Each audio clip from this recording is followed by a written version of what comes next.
hump day, the week is half over, everyone dance! I'm Anne, and I'm the ginger half of Ginger and Giraffe. Meg, in your video you talked about how being an adult is hard, and since I'm a student and not really out in the real world, my experience varies slightly from yours. I still pay bills and rent and stuff like that, but I'm also not working full-time because I still go to class, and I'm still mostly living off of peanut butter and jelly because I haven't really learned how to cook yet.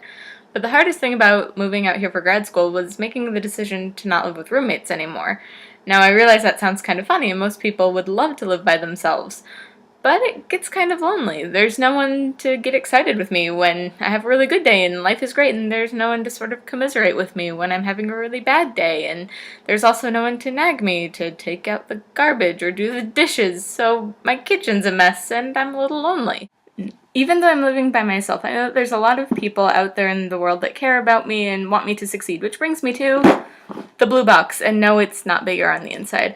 This box is filled with doodles, letters, postcards, and things that my friends and family have sent me over the last few years, and so we're going to take a look at some of my favorites. First, we have this note that was left under my windshield wiper by a high school friend of mine named Tiffany, and my favorite thing about this is that you can see how long it sat under my windshield blade because of all of the sun damage. The second thing I have is a couple of Christmas cards. I have a Grumpy Cat Christmas card from my friend Liz, who now lives in Connecticut, and the homemade Christmas card from our friend Melanie, who now lives in Arizona.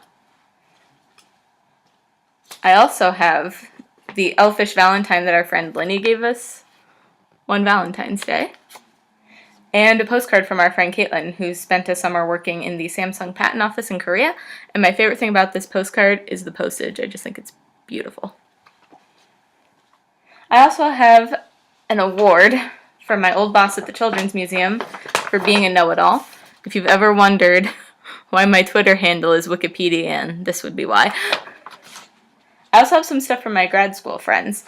I have the paper that we played MASH on a couple Fridays ago when we went out, and a My Little Pony trading card from the My Little Pony costume party we had, because what else do a bunch of 20-somethings do with their free time? Have a My Little Pony party. That's the answer. And last but not least is this button that says For Better Tomorrows, if I can hold it in a way that you can see it. And I actually found this on the ground walking back to the dorms from classes one day during undergrad. So I picked it up and I'm really glad I did. So Meg, my question for you is, what do you like to collect? Do you collect ticket stubs, bottle caps, whatever, and why do you like to eat those sorts of things? And I look forward to hearing from you soon.